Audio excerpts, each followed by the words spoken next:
सबसे पहले बात करेंगे राजस्थान की, वैभव सूर्यवंशी की, जो बल्लेबाजी की।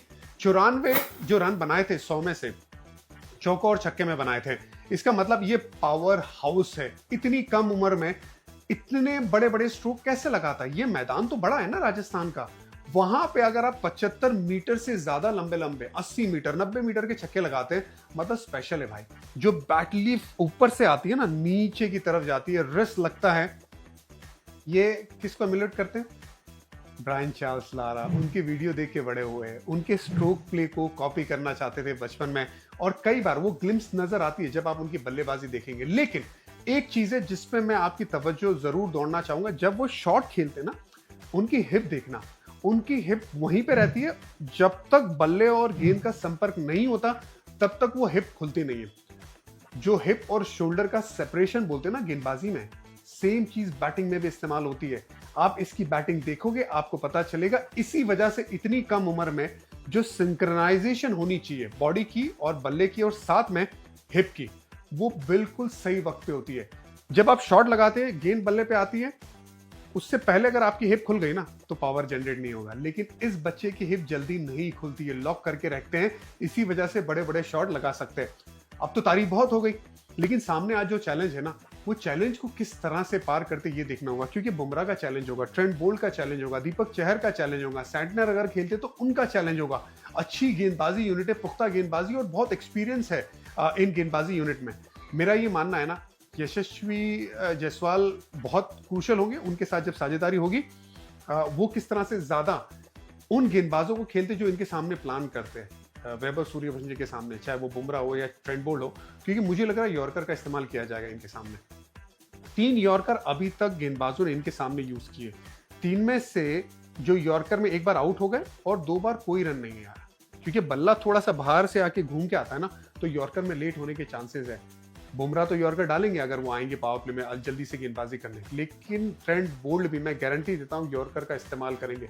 वहां पे वैभव सूर्यवंशी किस तरह से तैयार रहते ये देखने का एक चैलेंज है। इसको अगर काउंटर कर दिया तो फिर सब जगह पे एक ही बात चलेगी कि वैभव सूर्यवंशी बुमराह के सामने खेल गया, ट्रेंट बोल्ट के सामने खेल गया, तो इसे भारतीय टीम में जल्दी से लेके आओ, ये बात चलने लगेगी। लेकिन ये जो चैलेंज है इसको पार करना पड़ेगा वैभव सूर्यवंशी को, जो राजस्थान के लिए भी बड़ा जरूरी है। यशस्वी जायसवाल इतने इंपॉर्टेंट हैं जितने वैभव सूर्यवंशी, क्योंकि देखिए सबसे ज्यादा रन बना दिए हैं।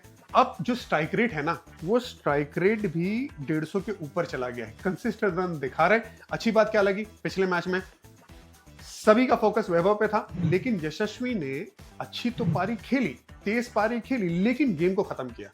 जो राजस्थान रॉयल्स मिस कर रही थी पिछले कई मैचेस में। 3 मैचेस तो ऐसे हो गए ना जहां पे आखिरी ओवर में, जिसमें से 2 मैचेस थे आखिरी ओवर में 9 रन करने थे, वो नहीं कर पाए क्योंकि सेट बल्लेबाज नहीं था वहां पे। फिर 2 ओवर में 18 रन करने थे आरसीबी के सामने, वो भी नहीं कर पाए क्योंकि सेट बल्लेबाज वहां पे नहीं था। और राजस्थान रॉयल्स ने एक और काम भी किया ना, रेहान पराग ने बात की थी प्रेस कॉन्फ्रेंस में कि भाई हम मैच को ना एकदम आखिर तक लेके जाना ही नहीं चाहते, हम उससे पहले खत्म करना चाहते हैं। पिछला मैच तो 15.5 के आसपास खत्म कर दिया, डेथ ओवर से पहले ही खत्म कर दिया, तो उनकी वो सोच सही है। लेकिन मुंबई के सामने ना, क्या आप वैसा कर सकते हैं? इतना ज्यादा एग्रेशन आप दिखा सकते हैं, लेकिन एग्रेशन अगर आपने दिखाया तो भी चलेगा। सेट बल्लेबाज का आखिर तक रहना बड़ा जरूरी है, और वो काम यशस्वी जायसवाल कर सकते हैं। यशस्वी के सामने वो चैलेंजेस आएंगे, वो ऑफ स्टंप के बाहर वाली गेंद को लेके जाएंगे और उन्हें कहा जाएगा कि ऑफ साइड पे आप हवा में खेलो, वहां पे ट्रैप करने की कोशिश की जाएगी।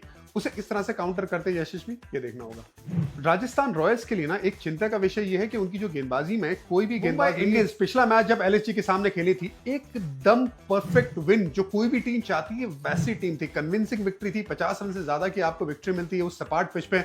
काबिले तारीफ, गेंदबाजी बल्लेबाजी बहुत बढ़िया तरीके से चल रही है। और जो पिछले मैच में जीत मिली थी वो 150वीं जीत थी मुंबई इंडियंस की, जो किसी भी टीम ने ये कारनामा किया नहीं है। तो भाई एक सक्सेसफुल टीम जो 5 मैच लगातार जीत के आगे बढ़ रही है, और आगे ही नहीं बढ़ रही, सिर्फ क्वालिफिकेशन पे ध्यान नहीं है उनका, आगे जाके ना नंबर 1 नंबर 2 स्पॉट पे खत्म करना ये भी एम होगा। लेकिन उसके लिए जीत का सिलसिला बरकरार रखना होगा, जिसमें रोहित शर्मा का बहुत बड़ा योगदान होगा, सूर्य कुमार यादव का बहुत बड़ा योगदान होगा। देखिए रोहित शर्मा स्ट्रोक प्ले उनका कमाल रहता है, और साथ ही में अगर आप देखेंगे Surya Kumar Yadav number 1 T20 batter है, स्पिन और फास्ट बॉलिंग को बहुत अच्छा खेलते हैं, और साथ में जसप्रीत बुमराह को उसमें लगा दीजिए।